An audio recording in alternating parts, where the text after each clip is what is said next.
when you understand someone, when you, as we say, if you walk a mile in their shoes, then you won't be using those terms that unnecessarily label people that maybe don't look like you, haven't had your same experiences, but at the end of the day, when you really get down and talk to people one-on-one, there's more that unites us than divides us.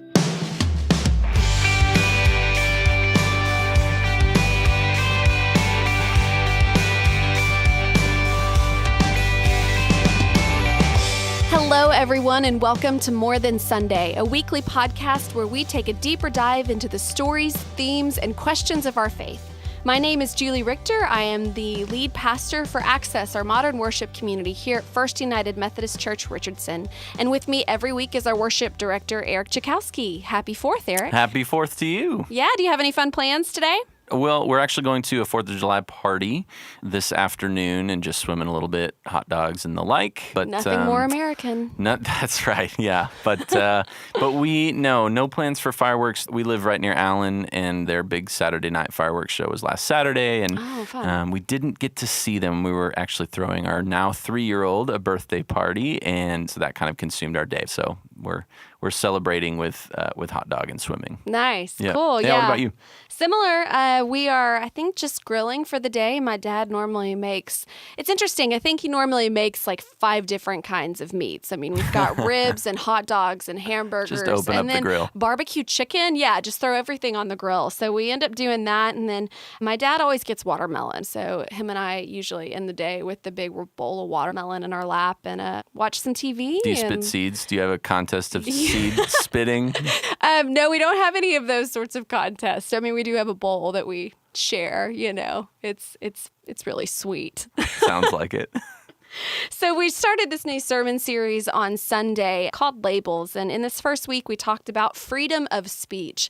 It is something that we wanted to spend a large amount of time on, talking about the way in which we use our words, and more specifically, the way in which we label one another in different categories and stereotypes based on the things that divide us in our world, the boundaries that we have around the things that we believe. And one of the greatest gifts that we have as Americans is that First Amendment, that freedom of speech. But parlaying off of last week's sermon as we closed out our Be Incredible series and we talked about wisdom and discernment and knowledge, specifically we want to find some awareness around how we can wisely and compassionately speak to others and to ourselves as well. So we've got a great conversation today with Kim Caston, and we're going to talk to Kim today about speech and more specifically the impact of our words, both positive and negative.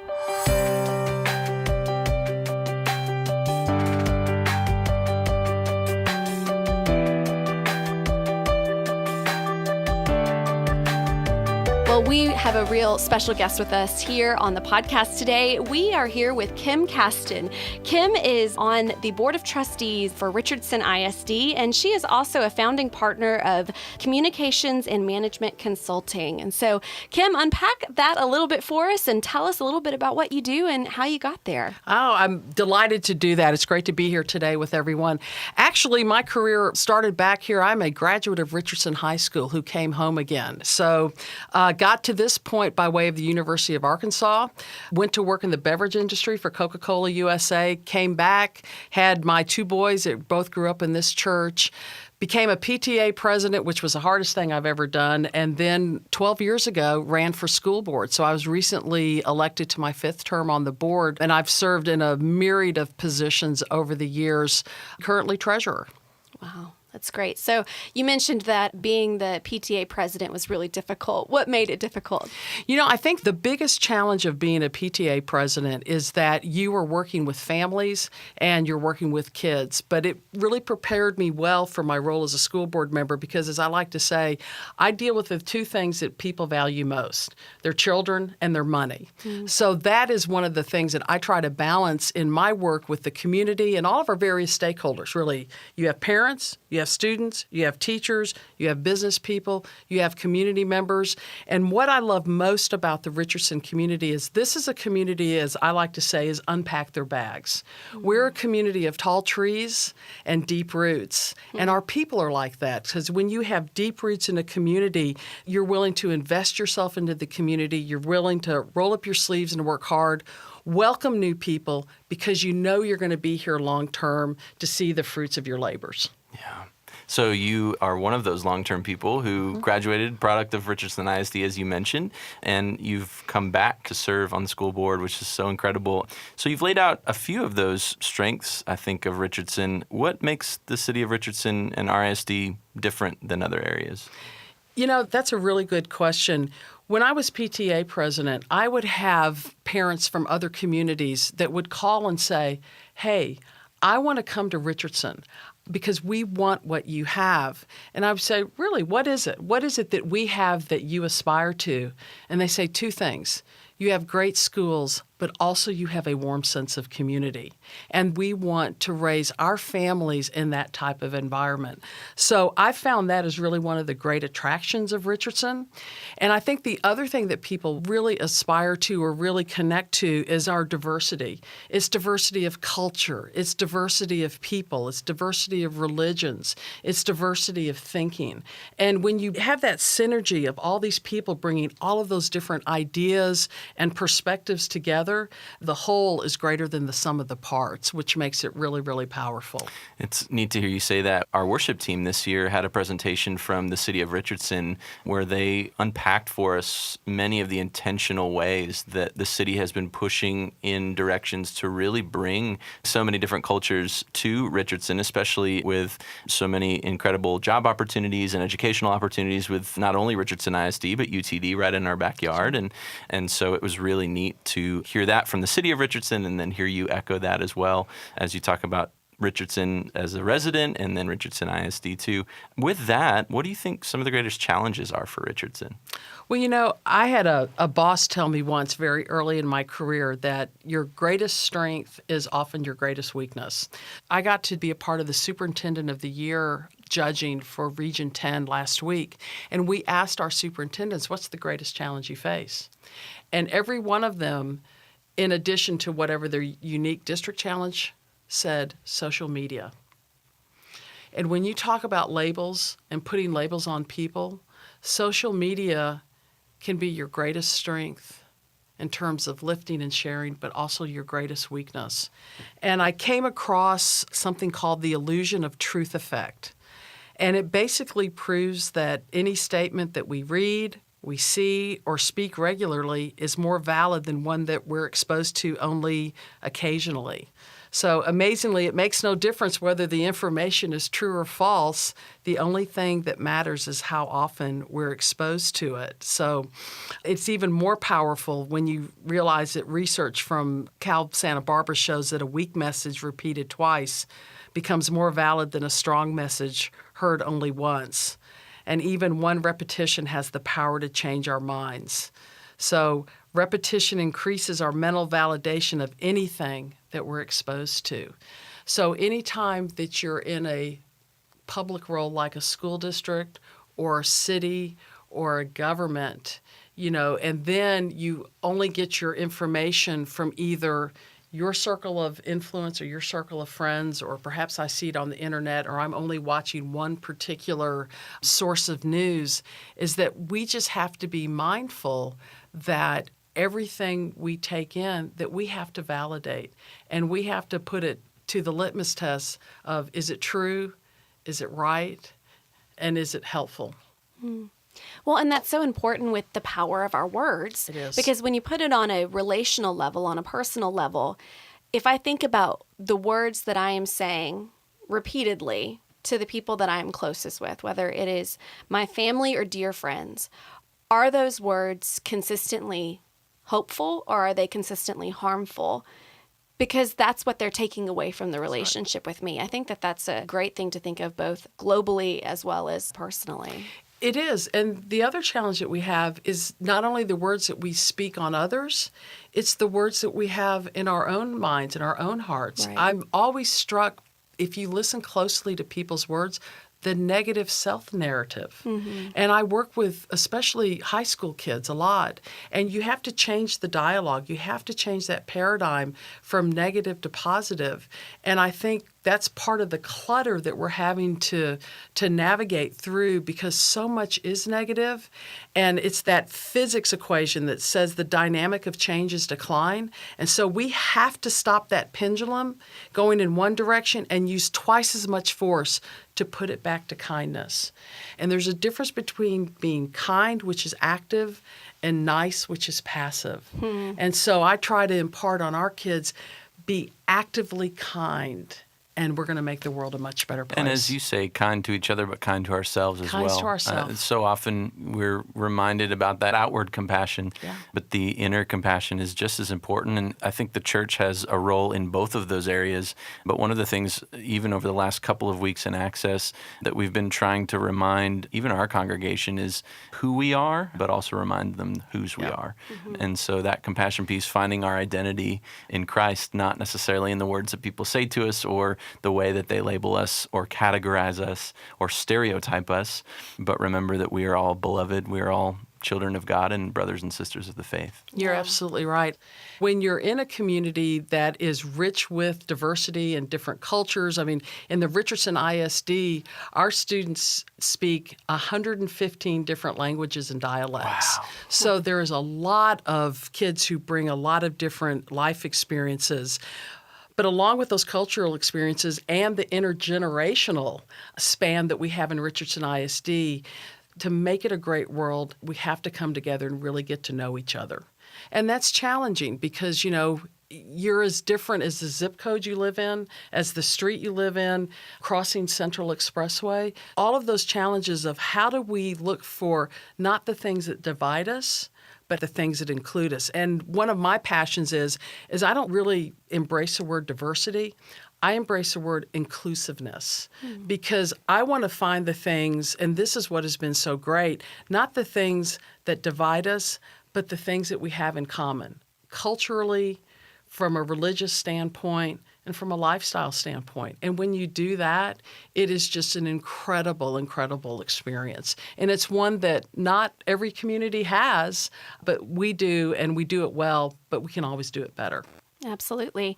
So that's such a great segue into our sermon series. So we're in this sermon series called Labels, and over the next several weeks, we're going to be talking about all sorts of different labels. We're going to be talking about the economic labels, social labels, political labels. And you're right that in a city that is so culturally diverse, it is easy sometimes to label one another rather than to come together. So one of the things that I want to talk about first is those negative labels. So what are some of the ways that you have seen that we have put labels on one another that might be harmful? You know, in my role as a PTA president, a board of trustee member, a community member, and a mom, I think the label that I have found that's most hurtful and really cuts me to my core is when I hear the words, those kids. Unfortunately, when people use those words, I don't know that they truly understand the meaning of it because they'll say, well, you know, if it weren't for those kids, and you can fill in the blank afterwards. So I think that to label any child or any person as those kids or those people without knowing them, without knowing their story, is incredibly hurtful and incredibly harmful. I was talking with our principal at Dover Elementary. We were talking about kids who are immigrants and have come to this country for the same reasons that we're here today. They want to hope for a better life for their children. But she was telling me about the children that she has. And she said, Kim, behind every failing test, behind every emotional outburst, behind every absence, behind every failed course, there's a story. And it's our job to understand what those stories are and help these students and help our children overcome those stories. So that's why I think the understanding, when you understand someone, when you, as we say, if you walk a mile in their shoes, then you won't be using those terms that unnecessarily label people that maybe don't look like you, haven't had your same experiences, but at the end of the day, when you really get down and talk to people one-on-one, there's more that unites us than divides us. So talking about things that unite us, I think sometimes it can be so easy to focus on the negatives and focus on the things that divide. But what are some of those things that unite us? What are some words that we can give to each other that might invoke compassion and care? Well, we have a saying in the Richardson ISD, all means all, not all means some. And the beauty of that statement is, yes, do we have challenges? Every community has challenges, but that is a fundamental belief and a core principle of the Richardson ISD community. And so what you'll see is that you'll see people who give so much of themselves, their time, their talent, and their treasure, because they very much believe that all means all and not all means some.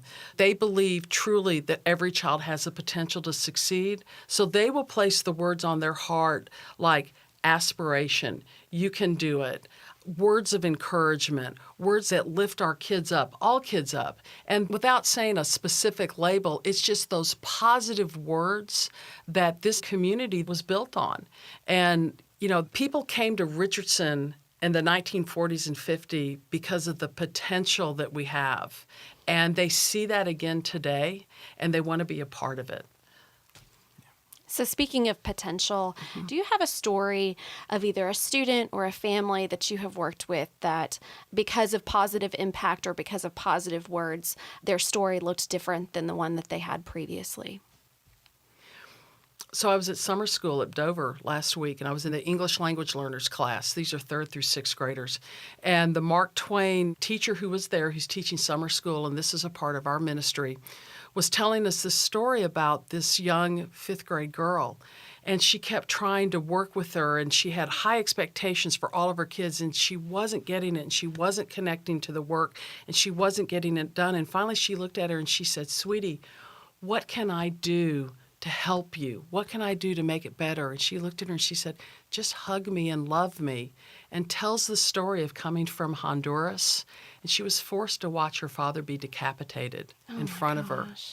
And so she comes to this country, and she is surrounded by teachers and a community, including our community, that loves her, that lifts her up, that gives her encouragement and the hope for the better life. And y'all, she passed her STAR test in 5th grade in Spanish, and this girl is going to go on and do a better life.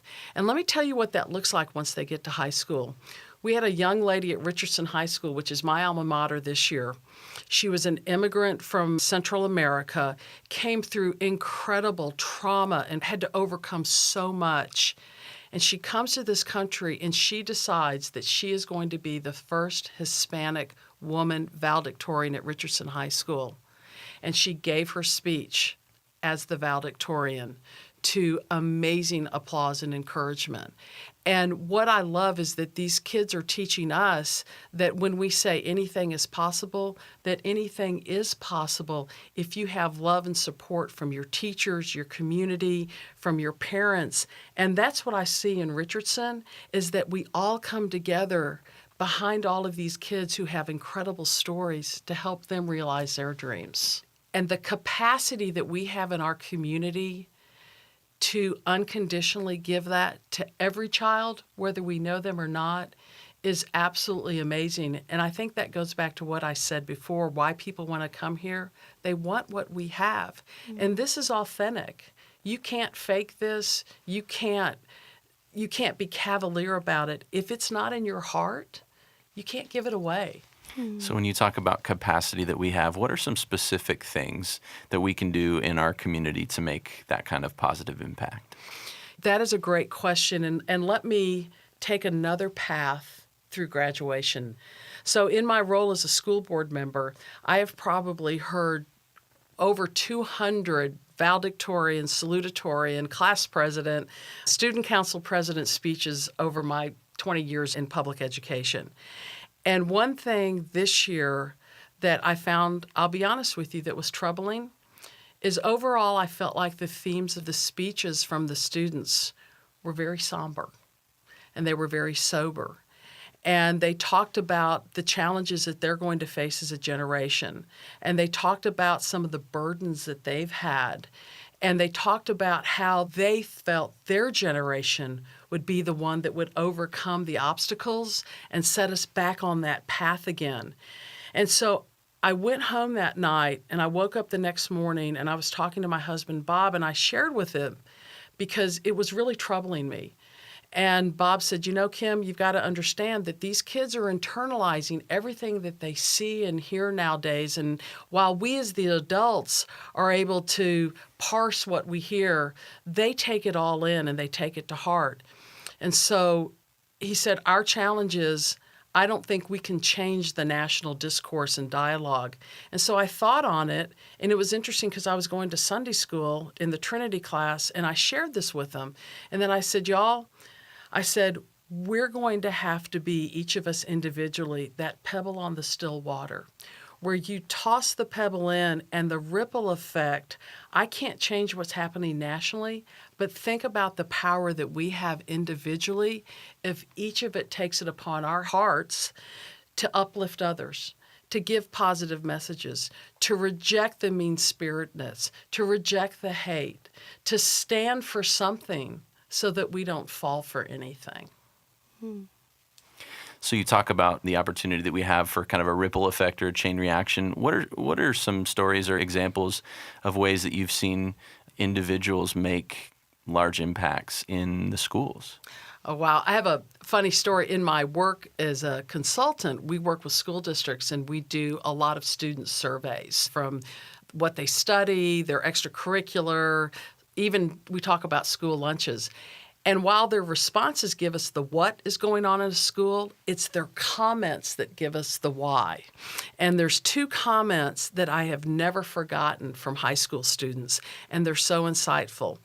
The first one was from a young man who said, every day I go to school and my counselor says hello to me by name. She doesn't use my name, but it doesn't matter because she's happy to see me. So it's that power of, you don't even have to call me by my right name. And I think, bless her heart, she'd be just mortified if she knew yeah. that. She knew that. Yeah. But the fact that she was happy to see him and she called him by name every single day. Wow. Now, I can give you the converse of that. There was a student, and this was back in the day when we had tax tests, which our parents of kids who graduated earlier will remember those. And there was this one comment that the kiddo said, which was, what does it matter if I pass my tax test if no one cares if I come to school? So obviously this kiddo hadn't had that same connection. And that's something that we as a district, I mean, our theme is where kids connect, learn, grow, and succeed, that we have got to, as a community, connect with our kiddos. And when I talk to students, I try to leave them with this, and it's the three things that I know for sure that everyone wants in life. And that is, do you see me? Do you hear me? And does what I say matter? Do you see me? Do you hear me? And does what I say matter? And if everybody has that interaction, I don't even have to know you, but it's the fact that I've made that connection with you that day. And one of the great things about my job is that I get to visit all 54 campuses in the Richardson ISD. And so as I walk and tour the campuses, when I'm walking down the hall, I'm intentional about saying hello to every student I meet and forcing them to look me in the eye. Now, the little ones are great because they'll do their little finger wave that they learn in kindergarten, but the high school kids are reluctant to do that. But I will almost walk in front of them to make that eye contact, which is so important, which is just as important as your words, and to say hello to them and ask them how they're doing. And a lot of them look shocked, but also a lot of them look grateful. And those are things that we can all do, whether you're in a school, whether you're in Tom Thumb, whether you're walking down, the street or at a mall or a football game. Do you see me? Do you hear me? And does what I say matter? I think that's so important, Kim, especially when we talk about labels and words, that we back up a step before that and actually talk about speaking to one another. I think that part of the damage that we do in terms of putting labels on one another, and especially on our students and on our young adults, is that we end up not even speaking to them at all because we've labeled them as those kids or those people based on demographics, personal opinions, and categories that we've put people in. And so to make sure that we are actually intentional about speaking at all, about speaking life, speaking goodness, speaking a word of hope, even just in a hi or a hello, so that somebody says, they saw me. I'm not invisible. That itty bitty little thing that we could do that could actually make a huge impact on somebody's life, I think is really important. So you've already blessed us with a ton of your experience and wisdom in these areas, but we have one question that we ask everyone on the podcast, and that is, at this point in your life, what's one thing that you wish somebody would have told you? One thing I wish someone would have told me. That's really interesting. I'm really struggling with that question a little bit because I've been blessed with so many words of positive on my life that what I try to do in my role that I've been blessed to give is that I try to put words on the hearts of the students and the people that I talk to. So I have a favorite saying from Katharine Graham, which is so opportune because of the movie The Post. But she had this saying that has resonated with me and has truly guided me in all that I do. And it's to love what you do and know that it matters. What could be more fun?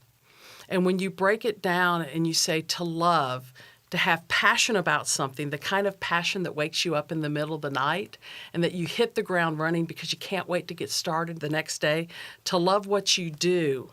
And what I do is that I give kids the hope for a better life through my work and know that it matters to the parents, but also to the community, because these kids are our future. Then what could be more fun? And I don't talk about ha-ha fun, but it's the satisfaction at the end of the day of a job well done. To love what you do and know that it matters. What could be more fun? And how lucky I am that I wake up every day and get to do what I love. Well, amen to that. And whether that's something you wish you would have known or something that you spend your life's work trying to make sure that other people know, I think those are great words for all of us today, either way. So, Kim, thank you so much for your time and your stories and taking a few minutes to speak with us today on the podcast. Well, thank you guys. Julie and Eric, you all are awesome. You ask great questions, and I'm so honored that you would ask me to share a microphone with you guys today. Absolutely. So. Anytime. Thank you again, so Kim. much, Kim. You bet.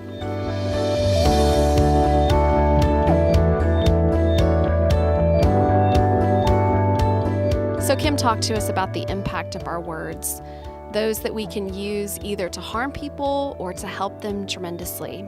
She talked to us about how there is so much negative content and negative words in our culture and the things in which we say to one another, or the things that just completely go unsaid. And yet the power of positive words and the impact of affirmation on someone's life can truly be what makes a difference. I want to leave y'all today with Psalm 19. It says, "The revelation of God is whole and pulls our lives together. The signposts of God are clear and point out the right road. The life maps of God are right and are showing the way to joy. The directions of God are plain and easy on the eyes. There's more. God's word warns us of danger and directs us to hidden treasures. Otherwise, how would we find our way or know when we play the fool? Clean the slate, God, so we can start the day fresh. Let the words of my mouth and the meditation of my heart be acceptable to you, O Lord, my rock and my redeemer." Thank you so much for tuning into this episode of More Than Sunday. We've got a new episode coming out every Wednesday, so make sure to subscribe to the podcast on Apple Podcasts, Google Play, or YouTube so you don't miss our next episode. If you want to find out more about the Access community here at First United Methodist Church Richardson, you can find us online at accessfumcr.com, as well as on Facebook and Instagram. Special thanks to Kim Caston for joining us this week, and make sure to tune in next Wednesday when we have a conversation with Jason Berman about psychological, mental, and intellectual labels. Have a great week, and happy 4th.